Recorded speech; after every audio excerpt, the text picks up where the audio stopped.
On this week's episode, we talked to a business owner who started a wedding planning business, saw some challenges, didn't like turning away customers, ended up building a bigger business based on a solution for customers who didn't have budget for a large arrangement of flowers. Let's jump right in to this week's episode of the LA Business Podcast. Welcome to the LA Business Podcast, your destination to hear stories of how businesses grow and scale. I'm Robert Brill, CEO of Brill Media and the host of this podcast. Now, let's jump right into this week's interview. Hey everyone, welcome to another episode of the LA Business Podcast. Today our guest is Amy McCord Jones, owner of Flower Moxie. Flower Moxie is an online business that sells flowers to DIY brides and helps them put it all together using recipes and tutorials. Amy, thanks for being with us today. Thank you so much for having me.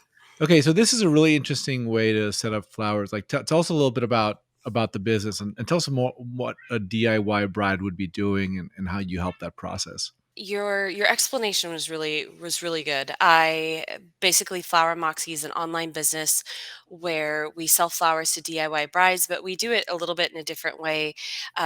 We kind of assimilate the kits, so the brides aren't flying blind. It's not like we just send them a bunch of flowers and they have to figure it out themselves because that's the difficult part about it. So I've been a florist and wedding planner for 13 years, and I had this idea back in 2013 and had it launched by 2014.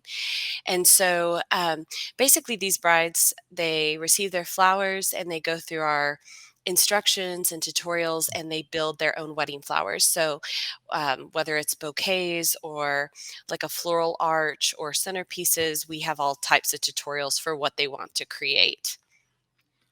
Wow. Okay, so that's really interesting. And so that seems incredibly complicated. I would be so lost on how to even start with that. So how does that work? So you get the flowers, you're the bride, you get the flowers. I imagine you got to get the flowers in a very specific time window because your wedding is like, the flowers have to be good and your wedding has to be like in a day or two or whatever the case is.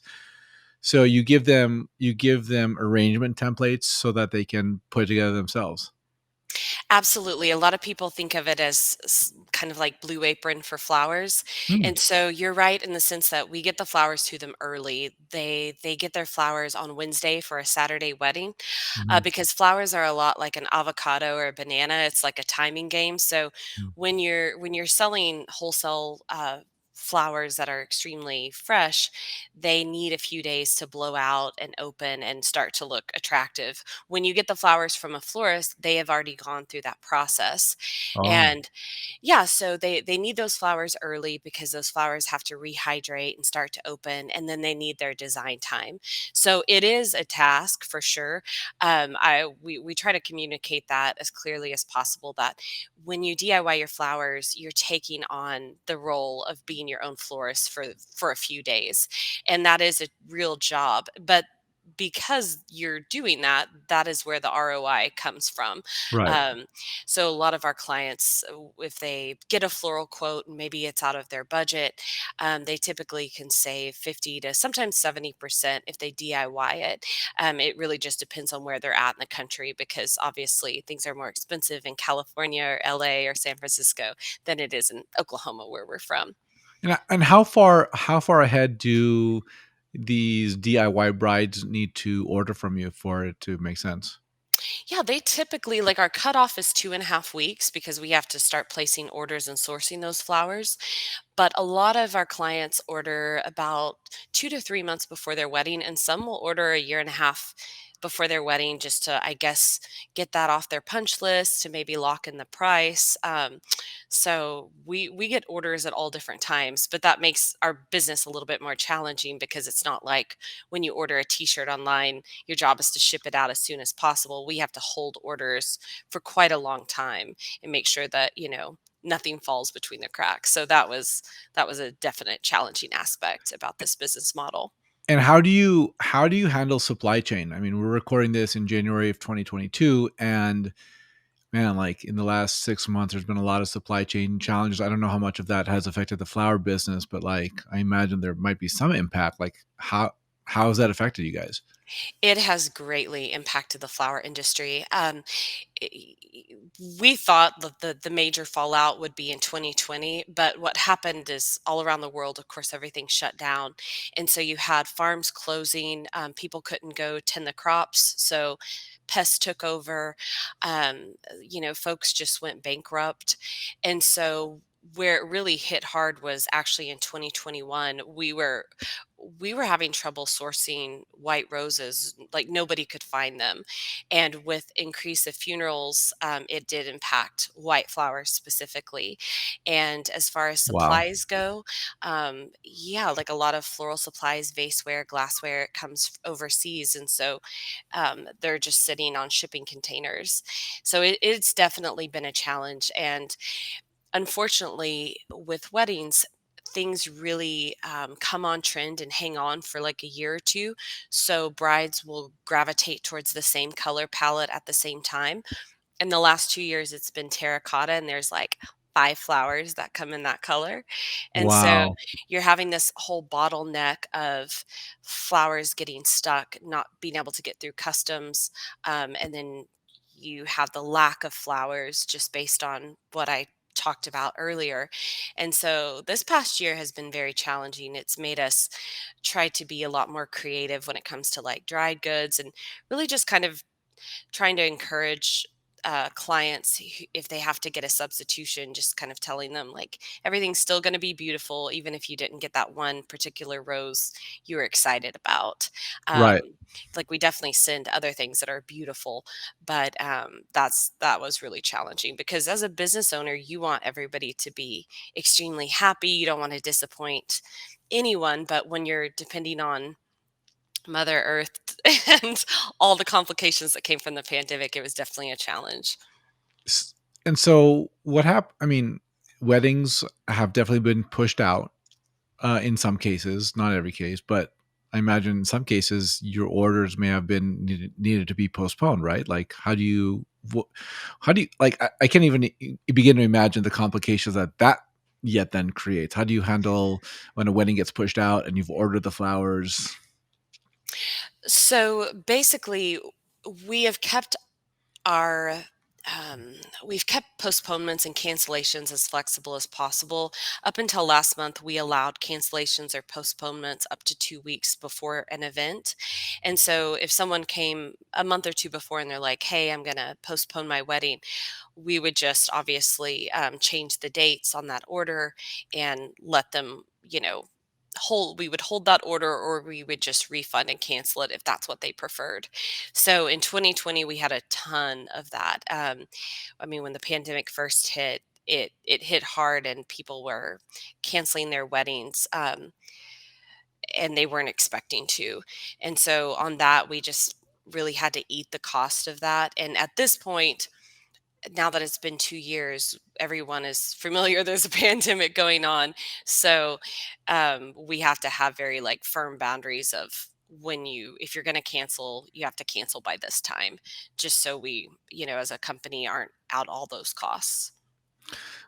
So, w I checked out your LinkedIn, you were a chemist prior at some point in your past career. Did was there is there a connection between you being a chemist and going into this business, or is this, like, totally unrelated? It was so unrelated. Like most people, when you're 18, 19 years old, you don't know what you're going to like, and you're doing your best to pick that when they hand you like the syllabus to flip through. And I had chosen forensics and biochemistry, and I thought, well, that sounds cool and that seems interesting. I'm sure that will keep me from being bored. And I found the forensics aspect to be very depressing. I didn't want to pick maggots off of bodies, and it Right. was a downer really quickly. And so since I had that science degree, I shifted into being a chemist, and that really bored me. And so what happened was, what happened, I took some corporate jobs, and and I think it's true for most people in your 20s, you just kind of randomly find your place and your path randomly. And I I think as long as you keep trying things that you'll eventually find where you need to be, and that was true for my case. And um what led me into flowers was a little chapel was going up for sale in an arts district, and it was really inexpensive. It was like this little tiny chapel. So I was 25 at the time, and my mother, I had to borrow the money. And so she ended up buying the chapel. And my sister and I started a little wedding planning business, and I had a corporate job on this. That was my full time job. And I thought, well, Right. yeah, that little corporate job that I was flying out every week. I would fly in on Friday and like start building flowers like a crazy person. But I liked it. And I thought, well, let me teach myself how to do flowers to earn a little bit of extra money because I was a travel junkie. And that was, I thought, well, I'll just, earn a little bit more so I can take a trip. And Right. I ended up loving it. I loved having my hands in flowers. I loved the challenge of it and that it was always different. Like no flowers the same. You can't recreate an arrangement if you tried. It'll always look a little bit different. So I just really liked it and it fit where forensics didn't. Right. Very it's yeah, a very different type of business. So, I guess my question is like it's been like you said 13, 14 years since you've had this business, is that right? So I've been in weddings for 13, 14 years. Mhm. Flower Moxie's been since 2014. Got it. So but I mean you've been a wedding you've been doing weddings for 13, 14 years. What was the evolution that got you from hey, you were doing wedding planning or you're doing flowers? I did both actually. So I would Okay. do the flowers of the weddings that I planned. And so they kind of hired me for double. And it was nice just because I felt like I got more experience seeing how those flowers performed throughout the evening. Right. Um and it's different when you build something in a studio and send it out the door versus in real life. And so what led me to Flower Moxie was I was starting to get burnt out after I think it was like 7, 8 years of um, working, 2 or 3 weddings a weekend. And I just didn't feel challenged. And I thought, well, I want to dabble in something different. And I had clients that would come to me and want to hire my services, but they didn't meet my minimum. In Oklahoma, I think I was around $2,500 for florals, and that's not a high minimum for florals, and but that's I mean that's a fair amount of money. That's nothing to sneeze at. And I had to turn them away just because if they had $500 or something, that that wasn't going to be profitable for me as a florist. And I didn't like turning people away, and I wanted to give them another option that would work for their budget. And I thought, I can just start a little website. It'll be a side hustle, travel money. Like you're starting to get how my mind Right. works.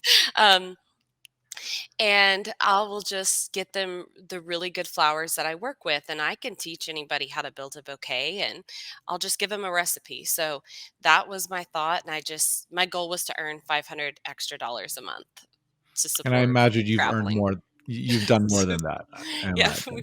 we did. So when did you realize that Flower Moxie was your full-time thing and the wedding planning combination would have been turned off? That's a good question. I had a hard time letting the wedding planning aspect go. I think, and I look back and that was a mistake, probably. I would have been able to grow Flower Moxie faster sooner had I had put more focus into it. I think that it's hard to let go of something that's already established and that is a solid situation. And at first I want to say for about a year or two I just thought of it as a side hustle, and then it just kept increasing and picking up steam, and I started to feel really burnt out, and I thought I need to shut down this website. And I thought, well, why would you do that? Right. You put all this effort into it. You need to pick one or the other. So Flower Moxie was way more profitable, and I wouldn't have to work on the weekends, even though you do sometimes still. But Sure. once I started taking on employees, that changed the game for me. It wasn't like I could, um, oh, what's the word? There wasn't any playing around anymore. It was Right. that really was the the part that changed my direction. So for Flower Moxie, when did you start taking on, employees? Probably 2016. Mhm. and started hiring more in 2017. So the Mhm. first year or two, it was just me at my computer randomly, Mhm. fulfilling my orders. And so how did you grow? Like, what was the key driver of growth, let's say in that 2-year period from 2014 to 2016? Was it like, wedding well, I don't know when you shut down the wedding planning business. So I guess the question is, what was your growth? How did you grow during that 2-year period? It was really word of mouth. Mhm.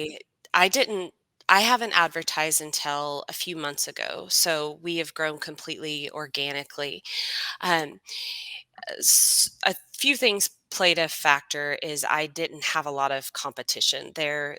You can get flowers off of Sam's Club, Costco, but it's mainly just boxes of flowers. There were companies like that, but there wasn't a company that came in and said, okay, I'm going to do all the work for you. It's going to be more inclusive. You don't have to figure it out yourself. So I think that that organically took off. And then I think a lot of it's just treating your customers really well and making sure that you're taking care of your vendors. And when potential customers would call professional wholesalers, of course, they're going to get turned away because they don't sell to the public, but they would say, hey, but you can buy from Flower Moxie. So they would refer me, but it was pretty much just word of mouth and organic growth. When a gal gets married or a guy, um, they will typically tell they're in a circle of friends who are also probably Right. at that phase of life, and when their buddies helped them build their florals, they remember that and they would come back. So we actually had a lot of florists that originally started by with Flower Moxie at a friend's wedding, and they helped them with their bouquets, and they thought, I love this. So they started a little side hustle, and some of them now are full-time florists. And Really? yeah, yeah, and they freelance for Flower Moxie with custom design. So it's really that part feels really good. So, are you looking to have a national presence at this point? Well, we definitely Or have a national you do? presence, yes. So Flower Moxie, we sell to all the states except Hawaii at this point because their customs are really strict, and we've had a Mhm. few boxes destroyed. So like my heart Oof. can't take it.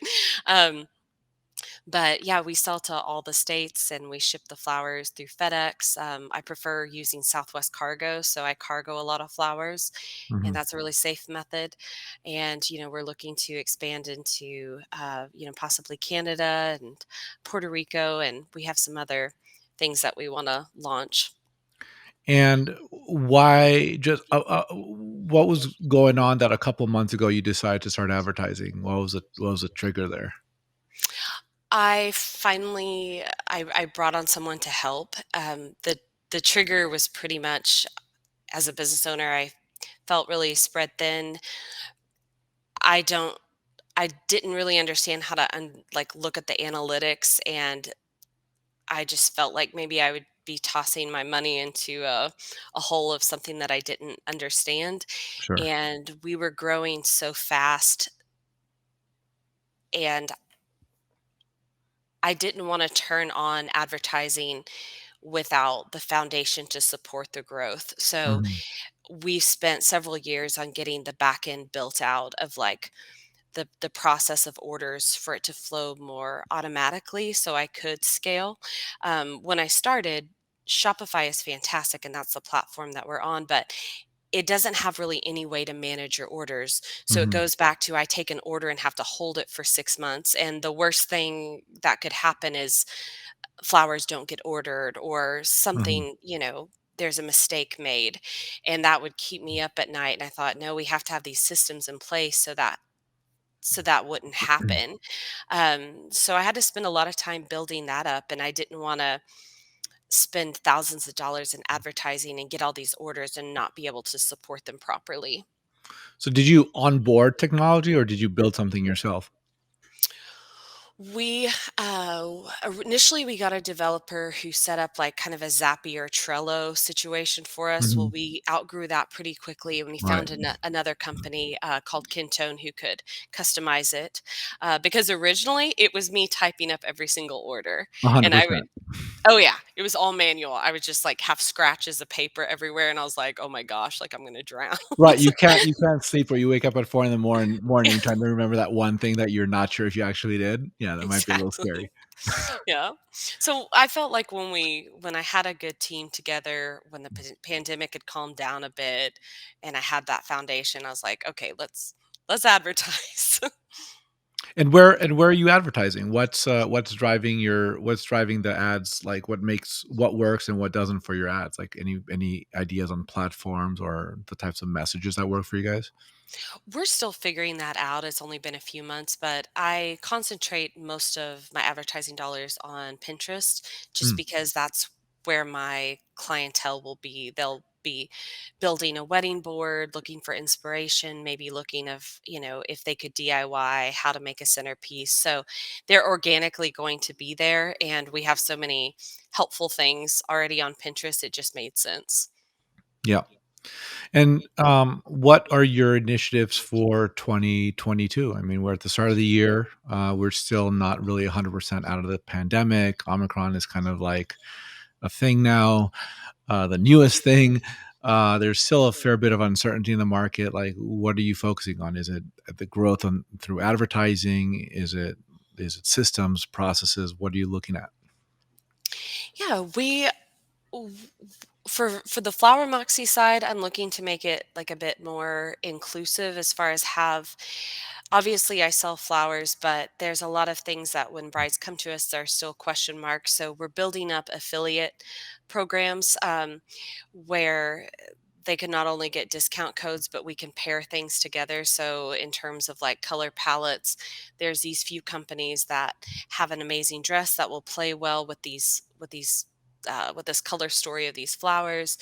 There's a company where you can get table runners or votives or lanterns, things that bride and grooms already purchase, but it's a way to just bring it more together for them because it gets overwhelming when you're trying to select all of those things. So I wanted it to be a place more where those things were thought through for them.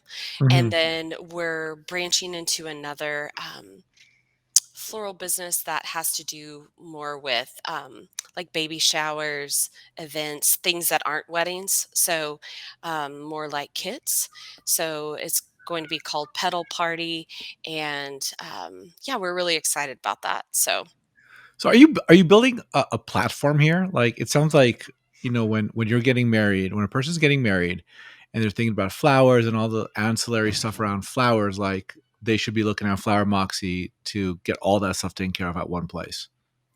absolutely. I want a brand that people can grow with. So, we've got some really great ideas for bachelorette parties leading into the wedding shower, the wedding, and then baby showers. So I guess that's our goal.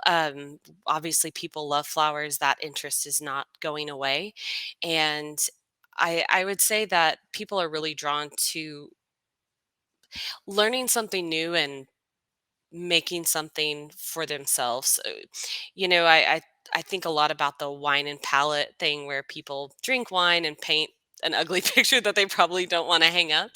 Um, like I know I've done a few of those, but I always have a good time even if I hate the picture, and that's because I got to dabble in something artistic. And I feel like the older I get, the less new things that I get to do and try. And so we have a lot of folks reaching out to us like, "Hey, I'm not getting married, but I'd love to just get a gaggle of girlfriends together and us all make centerpieces." And that's what we're trying to that's like a need that we're wanting to fill. That's amazing. Like, and you could, I imagine, like, if you're a platform of this nature, you could also work with local designers, have a directory of all the people who can put flowers together for you if you don't want to do it yourself. Like that one person that you mentioned who was making a whole business out of putting flowers together. Like, that's an opportunity as well, it seems like. Absolutely. We love the floral community, and so Yeah. sometimes people feel like DIY is against florists, but that's absolutely not the truth. Because I didn't retire my floral business until 2020. I definitely backed off, but I was finally like, no more, Amy. And I never lost a wedding to Flower Moxie.